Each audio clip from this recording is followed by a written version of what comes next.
한 4년 전에요. 저희 교회에서 저희 교회는 1년에 2번 선교를 갑니다. 1년에 2번 선교를 가는데, 봄에는 중앙아시아를 가고, 우리가 여름에는 쿠바를 가는데, 한 4년 전쯤에 저희가 쿠바를 갈 때 선교 훈련을 하느라고, 저희가 여러 가지 내용을 공부하였는데, 그때 비디오를 저희가 하나 봤어요. 설교 비디오를 봤는데, 데릭 프린스라는 뉴질랜드에 있는 목사님이 금식에 대해서 설교하신 내용을 저희가 봤어요. 그래서 그때 저희 선교팀이 한 17명이었는데 그 내용이 너무 감동을 받고 유스 아이들과 어른들이 전부 다 금식하기로 이렇게 제가 결단한 적이 있습니다. 그때도 제가 그 설교가 참 좋았는데, 여러분도 아시겠지만 제가 최근에 1월 1일부터 1월 10일 동안 열흘간 하나님이 마음을 주셔서 제가 금식을 했습니다. 금식을 제가 열흘을 해보면서 그때 그 설교가 다시 기억이 났어요. 그때 설교가 얼마나 중요하고 금식에 대한 말씀을 잘 해주셨는지 해서 제가 그때 그 설교의 내용을 약간 좀 여러분에게 소개를 드리면서 오늘 설교를 시작하려고 합니다. 그래서 오늘 설교는 저희가 이렇게 자주 하는 설교는 아니에요. 금식에 대한 설교를 하려고 그러고, 그리고 제가 보통 이렇게 한 가지 주제에 집중하면서 얘기하지는 않는데, 오늘은 이 금식에 대해서 여러분하고 나눠볼까 합니다. 먼저 성경 구절을 마태복음 6장을 보려고 합니다. 마태복음 6장은 여러분이 다 아시겠지만 마태복음 5장, 6장, 7장이 산상수훈이에요. 아주 유명하죠. 성경의 노른자다라고 말할 정도로 예수님이 산에 올라가서 입을 열어 가르쳐 가라사대 그러면서 5장, 6장, 7장이 다 한 설교예요. 그리고 바로 그 5장이 시작할 때 팔복이 나오죠. 마음이 가난한 자는 복이 있나니 이렇게 시작해서 8가지 복을. 그리고 이제 그 안에 주기도문도 있고 여러 가지 내용이 있는데 기도에 대해서 예수님이 가르치셨어요. 그 기도에 대해 가르친 내용이 이렇습니다. 마태복음 6장 5절을 보면 너희는 기도할 때 외식하는 자처럼 하지 말고 이렇게 하지 마라. 그러면서 6절에는 너희는 기도할 때 이렇게 하라. 골방에 들어가 문을 닫고 은밀한 중에 하라. 자, 어떻게 말씀하셨냐면 너희는 기도할 때 이렇게는 하지 마라. 그러나 너희는 기도할 때 이렇게 해라. 그리고 가르치셨어요. 그리고 이 다음 구절은 바로 그 유명한 주기도문을 가르치십니다. 기도할 때 심지어 이렇게 하라면서 주기도문까지 가르쳐주시는 그 내용이 여기 있어요. 그리고 오늘 읽은 구절은 바로 그 다음 구절인데 마태복음 6장 16절에 너희는 금식할 때 이렇게 하지 마라. 또 이렇게 말씀하셨어요. 외식하는 자들과 같이 슬픈 기색을 보이고 사람들 앞에 티를 내지 마라. 금식할 때 이렇게 하지 마라. 그렇게 말씀하시고 그 다음에는 너희는 금식할 때 이렇게 해라. 그게 또 말씀하셨어요. 머리에 기름을 바르고 얼굴을 씻고 이렇게 남들 모르게 은밀한 중에 해라 라고 말씀하셨습니다. 자, 예수님이 너희는 기도할 때 이렇게는 하지 말고 너희는 기도할 때 이렇게 해라 라고 말씀하셨을 때 우리에게 기도를 하라 그러신 거예요? 하지 말라 그러신 거예요? 하라 그러신 거죠. 누구나 그건 다 동의할 겁니다. 성경의 여러 군데 예수님이 너희는 기도해라. 기도할 때 이렇게 해라. 기도를 이렇게 해라 라고 여러 번 강조하셨어요. 그렇죠? 자, 너희는 기도를 할 때 이렇게는 하지 말고 이렇게 하라고 말씀하시고, 여러분이 이게 국어를 좀 공부하셨으면 이 교차 대국법이라는 걸 혹시 아세요? 바로 그 전에 나온 거를 다시 똑같은 모양으로 말씀하시는 겁니다. 그 다음 구절에는 너희는 금식할 때 이렇게는 하지 말고 금식할 때 이렇게 해라. 그 말은 금식을 하라는 거예요? 말라는 거예요? 하라는 겁니다. 똑같은 거죠. 기도할 때 이렇게 하지 말고 이렇게 하라고 말씀하셨을 때 여러분 중에 아무도 기도를 하지 말라고 말씀하신 게 아니라 기도를 하라고 말씀하셨다는 것에 동의하실 겁니다. 그리고 똑같은 방법으로 금식할 때 이렇게는 하지 말고 이렇게 하라고 말씀하신 것은 금식을 하라고 하시는 거예요. 자, 더 중요한 거는 이렇게 말씀하십니다. 너희는 금식할 때에. 자, 무슨 말이냐면 예수님이 우리가 금식할 거라고 이미 그 마음에 상정하고 계시다는 거예요.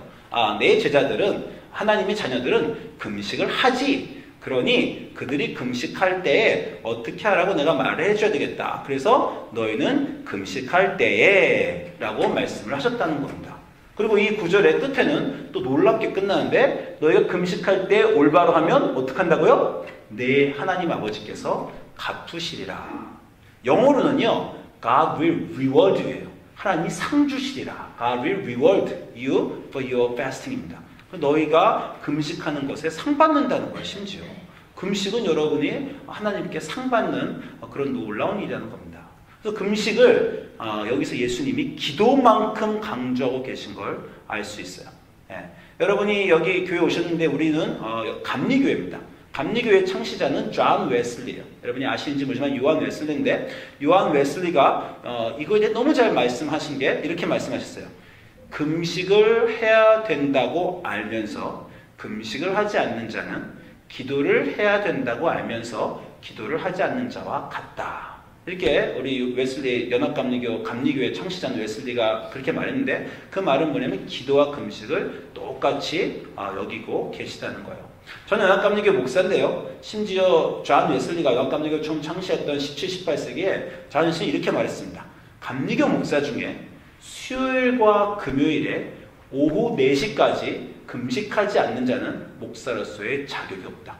아침에 일어나서 아무것도 안 먹고 적어도 4시까지는 일주일에 2번 매주 금식을 해야 된다는 것이고, 목사들은 특별히 그렇게 안 하면 자격이 없다라고 할 정도로 존 웨슬리는 금식을 강조하였습니다.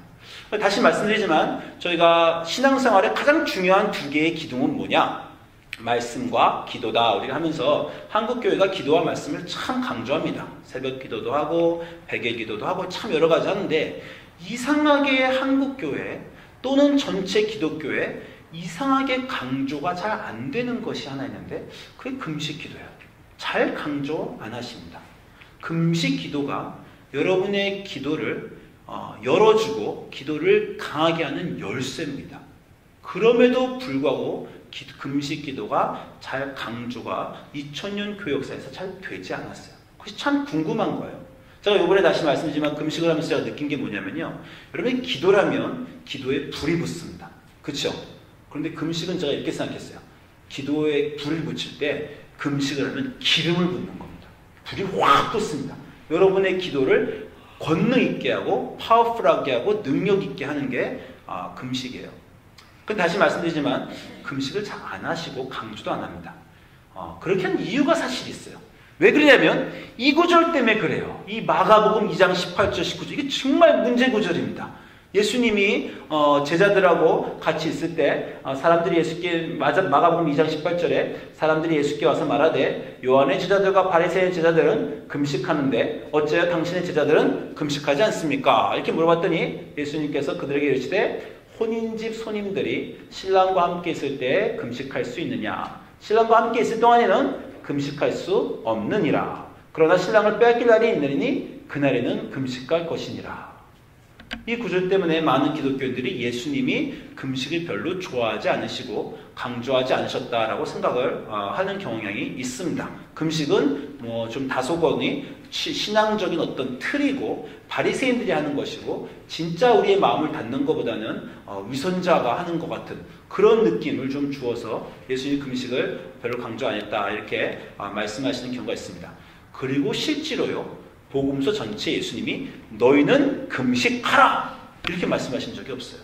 너희는 기도하라 이 말씀 많이 하셨는데 너희는 금식하라 이걸 별로 강조를 안 하셔서 사람들이 금식에 대한 중요성을 많이 잃어버리십니다. 예수님 기도 여러 번 하셨죠? 사역 중에. 예수님 기도 사역 중에 금식도 여러 번 하셨습니까? 신기하게 예수님 사역 중에 금식했다는 말씀이 없어요. 그런데 사역 전에 하셨죠. 사역 전에 얼마큼 하셨습니까? 40일 금식을 하셨어요. 사역을 시작하시기 전에 꼭 필요하다고 생각하여 사역 중간중간에 조금씩 여러 번 하시진 않지만 사역 중에 40일을 예수님이 금식을 하셨습니다. 자, 이 구절에 신랑과 함께 있을 때 금식할 수 없느니라. 신랑을 빼앗긴 날에는 금식하라. 자, 아까 구절하고 사실은 비슷합니다. 그러하게는 금식할 때 금식하지 마라. 그렇게는 하지 마라. 그러나 이렇게는 금식하라. 이 구절은 금식을 하란 말입니까? 하지 말란 말입니까? 이것은 여러분의 상황을 정의하게 달려있어요. 내가 신랑과 함께 있을 때, 예수님과 함께 있을 때는 금식할 필요 없습니다. 그러나 내가 예수님이 안 느껴질 때는 금식하라! 그 명령입니다. 보세요. 신랑을 빼앗길 날이려니 그날은 금식하라. 우리 인생에 하나님이 없으신 것 같고 예수님이 안 계신 것 같고 느껴지는 순간들이 있습니다. 물론 우리가 기독교이니까 하나님 우리 삶에 항상 계십니다. 예수님 우리 삶에 항상 계십니다. 이렇게 고백하지만요. 예수님조차도 십자가에 달려 돌아가실 때는 뭐라 그러셨어요? 엘리 엘리 라마 사박다니, 나의 하나님 왜 나를 버리셨습니까? 고통의 극한으로 가면 인자하신 하나님이 안 느껴지시는 거예요. 예수님도. 그래서 하나님이 지금 내 곁에 없으시다라고 고백을 하시는 겁니다. 여러분 삶에 고통스럽고 힘든 순간이 많으십니까? 아니면 즐겁고 평안한 순간이 많으십니까? 여러분이 삶에서 예수님을 느끼고 성령에 충만하여 지금 마음속에 예수님 내 곁에 계셔 찬양이 넘치고 기쁨이 넘치면 금식할 필요 없으십니다. 근데 여러분 마음속에 평화를 유지하기 어렵고 고통이 있고 근심이 있고 걱정이 있고 입에서 한숨이 나오고 도대체 예수님 계신지는 알겠는데 왜 지금 당장 내 인생에 개입하셔서 도와주시지 않는가, 이런 고민이 될 때는 금식하셔야 됩니다. 신랑을 빼앗길 것 같은, 예수님이 내 삶에 안 계신 것 같은, 예수님이 나를 떠나신 것 같은, 또는 내가 예수님을 떠난 것 같은 그런 순간에는 금식을 반드시 하셔야 된다는 것입니다. 우리 인생의 문제는 뭐냐면요, 어려움이 있다는 것이 인생의 문제가 아니라 어려움이 있는데도 하나님을 안 찾는다는 게 인생의 문제예요. 어려움이 있을 때 하나님을 찾으면 됩니다. 그런데 어려움이 있어도 하나님을 안 찾으세요. 그럼 많은 기독교인들이 제가 얘기를 해보면요, 인생이 참 어려우세요. 근데 그래서 힘드십니까? 힘들대요. 어떻게 계십니까? 어떤 사람은 믿음이 너무 좋아가지고 하나님이 다 알아서 해주시겠죠. 이런 분까지 있어요. 하나님이 알아서 해주실 겁니다. 근데 하나님이 알아서 다 해주실 거면 그러면 고통은 왜 주셨어요? 처음부터. 고통은 그 고통의 순간에 우리가 하나님이 필요하고 우리가 하나님으로부터 얼마나 떠난 죄된 인간이라는 것을 가르쳐 주시기 위해서 있는 것입니다. 기독교는 아주 독특한 종교인데요. 다른 모든 종교는 너가 열심히 하면 구원받을 수 있다고 얘기해요.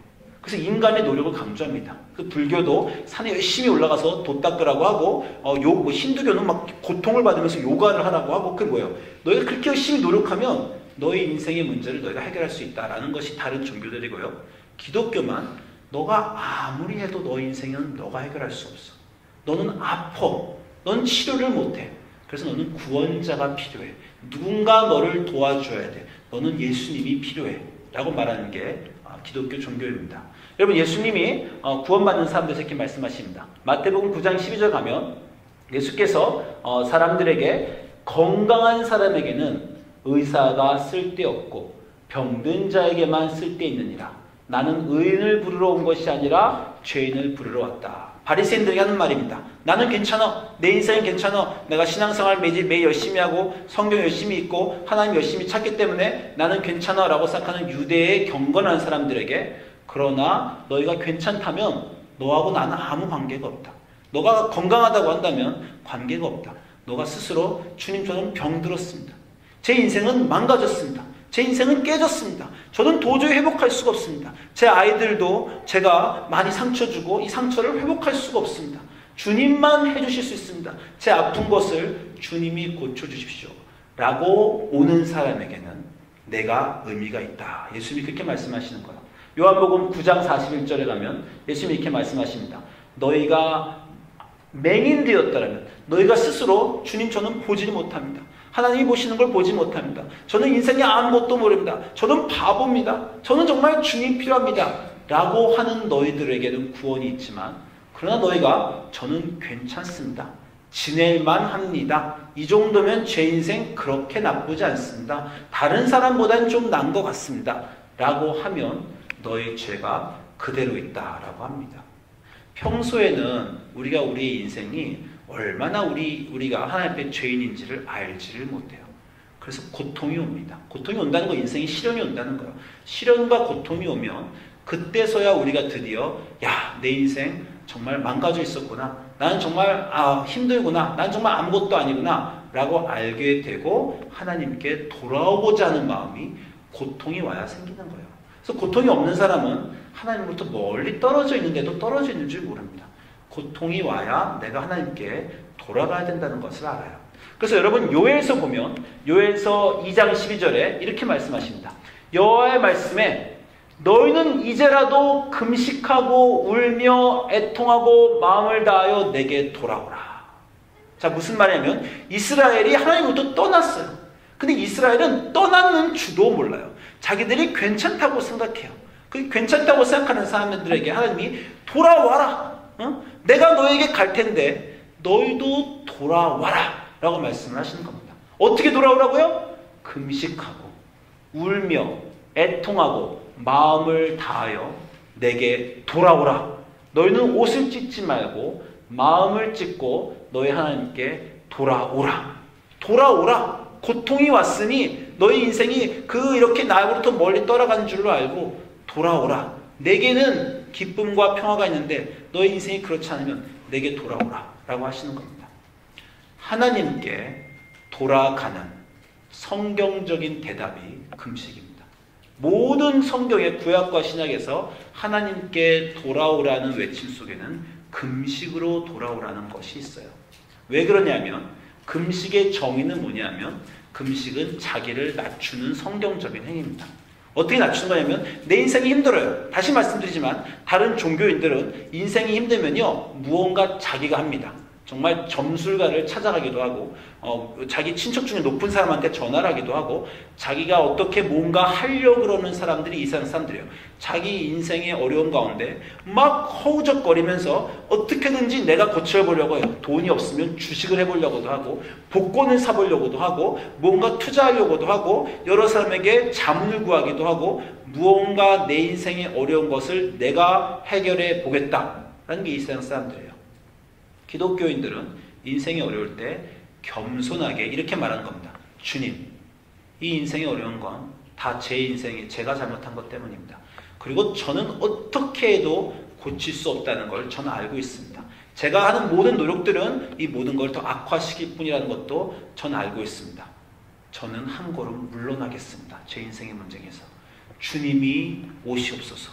주님이 고쳐주시옵소서. 저는 주님이 오셔서 고쳐주시는 동안에 한 걸음 물러서서 제 인생의 모든 욕망들을 정리하고 한 걸음 물러서 기다리고 겸손히 있겠습니다.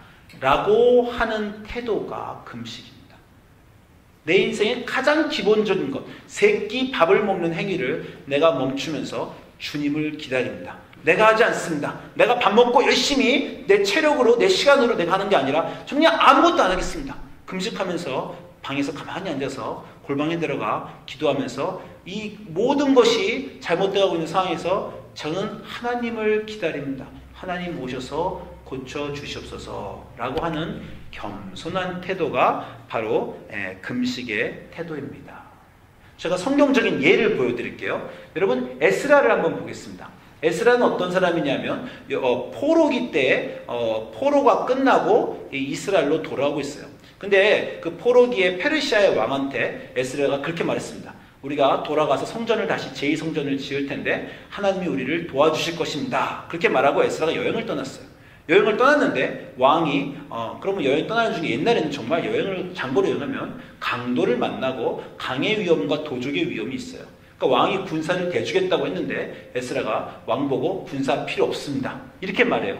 왜냐하면 이 8장 22절을 먼저 보시면 우리가 전에 왕에게 아뢰기를 우리 하나님의 손은 자기를 찾는 모든 자에게 선을 베푸시고 자기를 배반하는 모든 자에게 권능과 진노를 내리신다 하였으므로 내가 왕한테 자기를 찾는 모든 자에게 하나님의 손을 사랑을 베푸신다고 했는데 하나님을 안 찾고 이 세상 방법인 왕이 주는 보병과 마병으로 내가 만약에 보호를 받아 간다면 그게 내가 내 말을 배반하는 것이고 그게 무슨 꼴인가. 그래서 에스라가 결단을 하는 겁니다. 왕 도움 필요 없습니다. 하나님만 의지하겠습니다. 그렇게 말해놓고 보니까 너무 걱정돼요. 정말 위험이 도사리고 있거든요. 그래서 에스라가 하는 방법이 8장 21절에 그때 내가 아화와 강가에서 금식을 선포하고 하나님께 스스로 겸비하였다. 금식과 겸비하였다는 단어는 성경에서 아주 자주 같이 나오는 겁니다. 내가 내 스스로 하지 않고 이 세상적인 도움을 구하지 않고 왕의 도움을 구하지 않고 하나님의 도움을 구하는 겸손한 자세로 내려가겠다가 바로 금식이에요. 그래서 에스라가 금식을 합니다. 제가 다른 예를 또 보여드릴게요. 여러분, 이스라엘 왕 중에서 가장 악한 왕 하나를 꼽으시면 우리가 아합 왕을 꼽습니다. 바로 그 유명한 이세벨의 남편이고요. 엘리야가 주로 싸웠던, 하나님이 선지자, 그 유명한 선지자 엘리야, 엘리사를 보내서 싸웠던 왕이 바로 이스라엘의 왕 아합이에요. 심지어 성경에서 뭐라 그러냐면 열왕기상 21장 25절을 보면 아합에 대해서 이렇게 얘기합니다. 예로부터 아합과 같이 못된 왕은 한 번도 없었어. 왜냐하면 아합과 같이 그 자신을 팔아서 여호와 앞에 악을 행한 자가 없음이며 그 아내 이세벨이 충동하였습니다. 자기가 잘못해도요, 자기 실수였어요. 근데 아합 왕은요, 자기가 모든 잘못한 걸 내 아내 탓이야 라고 돌립니다. 이방 여인 아내가 한 모든 말을 들으면서 악한 일을 다 하면서 아내 뒤에 숨은, 정말 남자답지도 못하고 하나님 앞에 온전하지 못한 그런 가장 악한 왕 중에 하나예요. 그래서 엘리야가 노상 아합 왕하고 싸웁니다. 그 아합 왕에게 드디어 하나님이 심판을 선포하셨어요. 엘리야를 통해서 아합, 너 이제 망한다. 내가 친다. 드디어 올 것이 왔습니다. 그런데 열왕기상 22장 27절 보니까 엘리야를 통해서 심판이 선언되자 그 아합 왕이 이렇게 반응합니다. 아합이 이 모든 심판 말씀을 들을 때 그 옷을 찢고 굵은 배로 몸을 동이고 금식하고 굵은 배에 누우며 또 풀이 죽어 다니더라. 그랬더니 하나님이 여호와의 말씀이 디셉 사람 엘리야에게 임하여 가라사대 아합이 내 앞에서 겸비함을 보느냐. 하나님이 아합의 겸손함을 보셨다는 거예요. 아합이 금식을 하자 그 못된 왕이고 막 나봇을 포도원을 뺏고 이스라엘 모든 선지자를 다 죽이고 바알을 신을 섬긴 그 아합조차도 금식을 하자 하나님이 아합이 내 앞에서 겸비함을 보느냐. 내가 그의 앞에서, 그가 내 앞에서 겸비함으로 내가 재앙을 그의 세대에게는 내리지 않겠다. 이렇게 하나님이 말씀을 하십니다. 이스라엘의 악한 왕뿐만 아니에요. 고대 세계에서 가장 못된 국가라고 하면 우리가 아시리아를 꼽습니다. 정말 무자비하게, 이 고대 제국 아시리아는요, 무자비하게 다른 나라들을 쳐부수고 사람들을 다 죽이고 노예로 삼았어요. 북이스라엘도 아시리아한테 망했습니다. 그래서 아시리아가 너무 무자비하게 모든 나라들을 다 죽이자 하나님이 요나 선지자를 보내서 아시리아의 수도인 니느웨에 가서 심판 선언을 하게 시키셨어요. 하나님이 정말 소돔과 같은 나라에서 심판하시겠다라고 했습니다. 그래서 요나서를 보면 요나서 3장 4절에 요나가 그 니느웨의 성읍에 가서 하루 동안 다니며 심판을 선언했습니다. 40일이 지나면 이 악한 성 아시리아의 수도 니느웨가 무너지리라 하고 선지자 요나가 선포했어요. 그랬더니 니느웨 사람들이 그 하나님을 믿고 금식을 선포하고 높고 낮은 자를 막론하고 굵은 베옷을 입었습니다. 그러자 그 악한 모든 주변의 나라들을 다 죽인 그 악한 사람들에게 하나님이 하시는 말씀이 이거예요. 하나님이 그들이 행한 것, 그 악한 데서 떠나 돌이킨 것을 보시고 하나님이 금식하는 자들을 보시고 뜻을 돌이키사 재앙을 내리지 아니하셨다. 하나님이 재앙을 내리겠다고 선포한 곳에서 재앙이 모면된 모든 곳은 금식이 있었습니다. 금식이 있는 곳에서는 하나님이 응답을 하세요. 금식을 하면서 돌아오는 자에게 응답을 안 하신 경우가 한 번도 없어요. 금식을 하며 돌아온 자에게는 하나님이 응답을 하십니다. 여러분, 금식하면 여러분이 아시나마 제일 놀라운 구절은 바로 그 유명한 에스더일 거예요. 그렇죠? 페르시아의 국가에 에스더란 나라에 127개의 프로빈스, 127개의 도면요, 에티오피아부터 인도까지요. 페르시아 제국의 에티오피아, 인도까지 왕이 그 못된 하만의 말을 듣고 모든 유대인들의 씨를 말리겠다라는 왕의 칙령이 이미 내려져서 그 칙령이 127개의 도에 다 퍼졌어요. 유대인들이 이제 역사상 완전히 씨가 말리는 끝나는 절대절명의 순간이었습니다. 그때 에스더가 왕한테 나아가죠. 여러분 다 아시겠지만 왕이 부르지 않았는데 먼저 나아가면 사형을 당하는 겁니다. 그리고 에스더가 이때 삼촌 모르드카이한테 말하기를 왕이 한 달 동안 나를 부른 적이 없다. 왕이 첩이 1000명이거든요. 그러니까 에스더 한 명을 볼 시간이 없어요. 왕이 한 달 동안 나를 부른 적이 없는데 내가 이제 왕한테 먼저 나아가면 곧바로 사형이다. 그런데 내가 우리 민족을 씨가 마를 것을 걱정하여 내가 죽으면 죽으리라. 그 유명한 구절 아닙니까? 목숨을 내놓고 어떤 일을 하는 겁니다. 여러분 인생에서 목숨을 걸고 뭘 해본 적 있어요? 내가 이 일을 할 텐데 안 되면 다 사업 망하고 죽고 끝나지만 이걸 죽으면 죽으리라 라고 해보신 그런 절대절명의 순간이 있습니까? 그때 어떤 마음으로 하실 수 있겠어요? 어떤 준비로 그런 일을 하셔야 되겠습니까? 에스더가 택한 방법이 금식입니다. 에스더가 삼촌에게 말하기를 도성 수산에 있는 유대인을 다 모으고 나를 금식하되 밤낮 3일을 먹지도 말고 마시지도 마소서. 나도 내 시녀와 함께 금식을 한 후에 왕께 나아가리라. 아니 화장을 하고 예쁘게 잘 가도 모자랄 판에 3일을 금식을 하면 얼마나 얼굴 몰골이 흉하겠어요. 그래도 내 화장과 내 아름다운 치장에 의지하지 않고 하나님을 의지하겠다는 겸비한 자세로 왕께 3일을 금식하고 나아간 겁니다.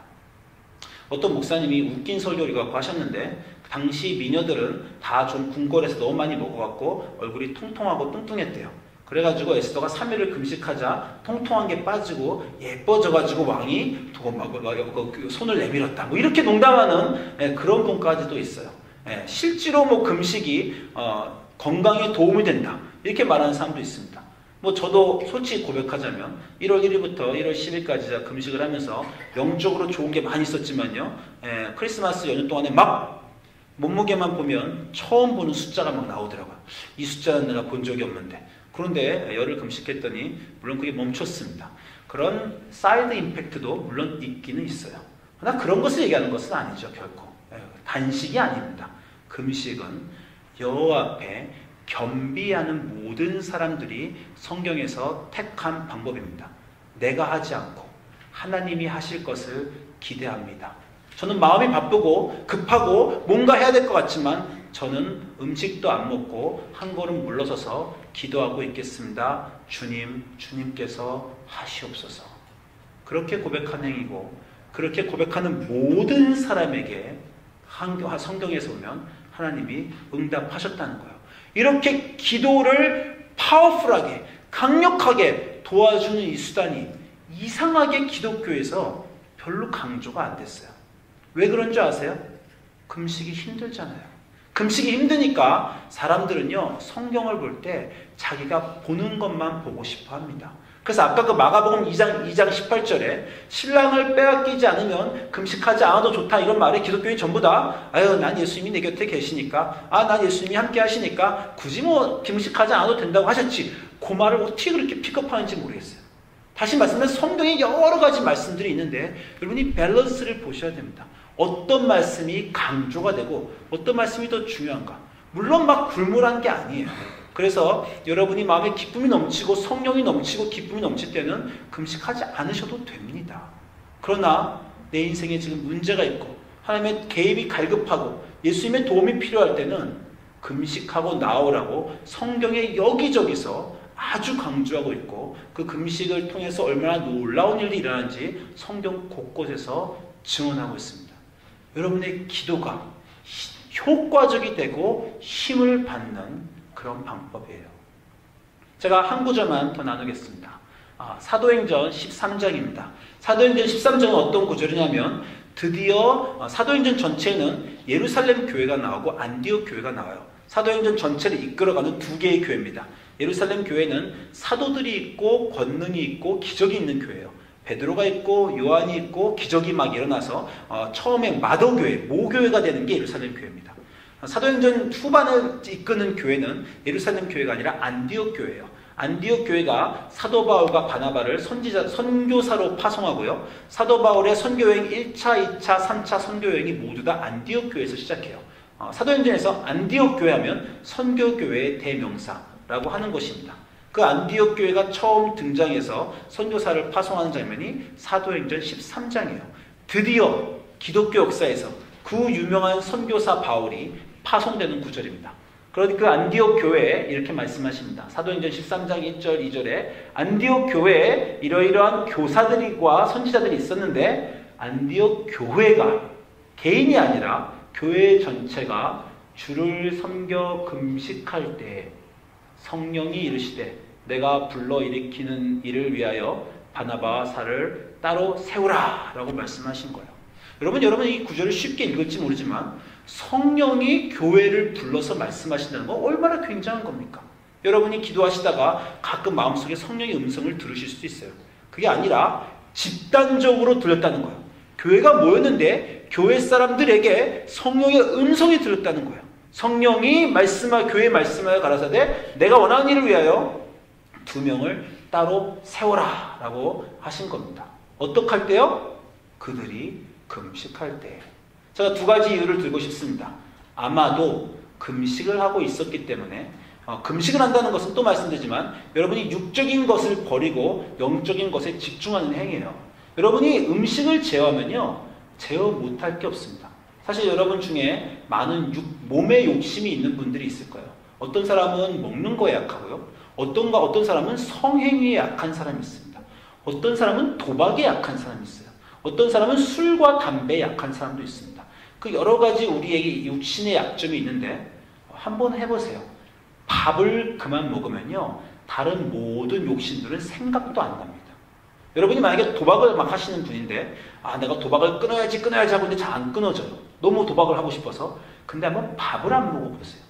밥을 안 먹으면서 도박을 안 할 때는요 내가 도박을 안 먹으면서 이 배고파 죽겠는 정말 식사 때마다 냄새가 나면 막 정말 배고파 죽겠는 밥도 안 먹고 있는 상황에서 내가 도박을 하랴 이런 마음 들면서요 다른 거 아무것도 안 하게 됩니다.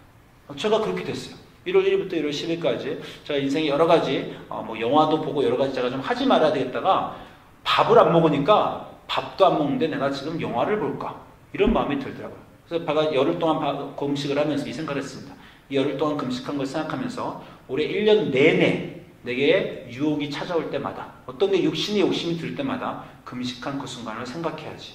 내가 만약에 다시 또 내가 한 결심들을 어기고 어떤 내 육신의 욕심을 따라가면 또 금식해야지. 그럼 막아줍니다. 여러분에 있는 강한 어떤 중독 같은 게 있잖아요. 담배도 그렇고 술도 그렇고 어떤 걸 여러분이 끊어야 되겠다고 생각하는데 잘 안 끊어지시면요. 금식부터 시작하십시오. 그러면 여러분 본인이 육적인 사람으로부터 영적인 사람으로 변화되기 때문에 그 일들이 가능해져요. 교회가 영적인 교회가 되니까 성령님은 아마 계속 말씀하고 계셨는지도 몰라요. 성령님은 아마 여러 교회에 말씀하고 계신지도 몰라요. 그런데 금식하는 교회가 성령의 음성을 인식을 한 겁니다. 그래서 선교사 보내기로 결심을 해요. 그리고 그 성령의 말씀을 듣고 그들이 또 합니다. 성령이 따로 그들을 불러 세우라 했더니 이에 금식하고 기도했다 라고 하는 거예요. 금식으로 시작해서 금식으로 답변을 하는 겁니다. 또 하나 안디옥 교회를 하나님이 선택하신 이유, 선교사를 보내는 모교회로 선택하신 이유는요. 선교사를 보내면 선교사는 선교지 중에서 영적 전쟁을 해야 됩니다. 타 문화와 박해와 믿지 않는 사탄이 붙잡고 있는 그런 사람들을 상대로 선교사들은 영적 전쟁을 해야 돼요. 선교사들이 선교지에서 영적 전쟁을 할 동안 마더처치는 모교회는 어떻게 선교사들을 도와줄 수 있습니까? 금식과 기도로 그 선교의 영적 전쟁을 도와주는 겁니다. 그래서 안디옥 교회를 선택하신 거예요. 바울과 바나바를 보낼 때 안디옥 교회는 후방에서 금식과 기도로 도와라. 영적인 전쟁에 참여하라. 그리고 그렇게 금식하는 교회니까 선택하신 겁니다. 올해 2020년에 여러분이 여러 가지 영적인 결단들이 있으실 것 같아요. 성경을 다 읽어보시겠다. 기도 생활을 늘리시겠다. 여러 가지 있습니다. 근데 제가 정말 금식은 사실 어렵습니다. 그리고 어떤 사람은요 좀 조심하실 필요도 있어요. 여러분 몸의 건강상을 체크하셔야 되고 금식을 한다고 해서 하나님이 나를 건강을 지켜주신다 이렇게 생각하지 마십시오.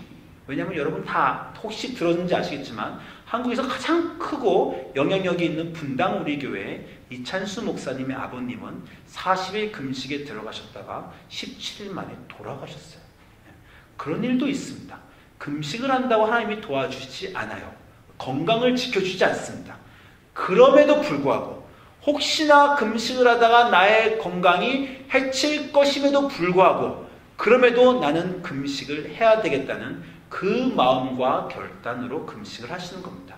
그리고 저도 이번에 열흘 동안 금식할 때 비타민 워로도 먹고요. 또 뭐 이렇게 조금씩 저를 보호하는 역할을 해요. 물론 굶주림과는 싸웠지만 제 몸을 보호하는 미니멈의 어떤 영양을 저도 보충을 이렇게 음료를 통해서 하였습니다. 그런 건 여러분이 지혜롭게 하시기 바랍니다. 그럼에도 불구하고 내가 금식을 하고 금식을 통해 하나님께 나아가시는 것을 올 2020년에 여러분이 한번 해보시기를 제가 강권을 드립니다. 강권을 드린 이유는 제가 해봤더니 너무 좋더라고요. 올해 1월 1일부터 1월 10일 동안에 제 인생에 제 영적인 생활에 좋은 일이 너무 많이 일어났어요. 그래서 제가 여러분에게 좋은 것이기 때문에 여러분에게 나누는 것입니다. 그리고 또 한 가지 중요한 이유는 다시 말씀드리지만 저희 교회는 참 조그만 교회예요. 한번 50명밖에 안 되는 교회입니다. 이 교회가 1년에 2번씩 선교를 가면서 선교사들을 아이들을 내보냅니다. 교회에서 금식과 기도로 지원해 주시지 않으면 그 일은 결코 일어나지 않아요. 이제 우리가 3월 달에 선교 갑니다. 그 전에 선교팀들은 지금부터 금식을 해요. 그러나 선교팀들은요, 선교 일주일 전부터 금식하지 않습니다. 왜냐하면 몸에 체력이 있어야 가서 선교하죠. 선교하는 동안에도 금식할 수 없어요. 선교지에서는 많은 육체적인 힘도 요구합니다. 선교 동안에는 교인들이 금식하면서 영적 전쟁에 참여해 주셔야 돼요. 그리고 여러분 사순절이라고 하는 2월달부터 우리 제 수요일부터 우리 4월달 그 부활절까지 이번 사순절 우리 교회의 띠임도 주제도 금식입니다. 금식 릴레이 하려고 해요. 전교인이 40일을 사인업해서 금식 릴레이도 하려고 합니다. 금식을 통해서 여러분이 겸비하여지고 하나님께 돌아오고 하나님을 만나고 여러분의 기도가 더 능력이 생기고 하나님께 상달되어 여러분 인생에 회복이 이루어지는 2020년 되시기를 주님의 이름으로 축원드립니다. 기도하시겠습니다.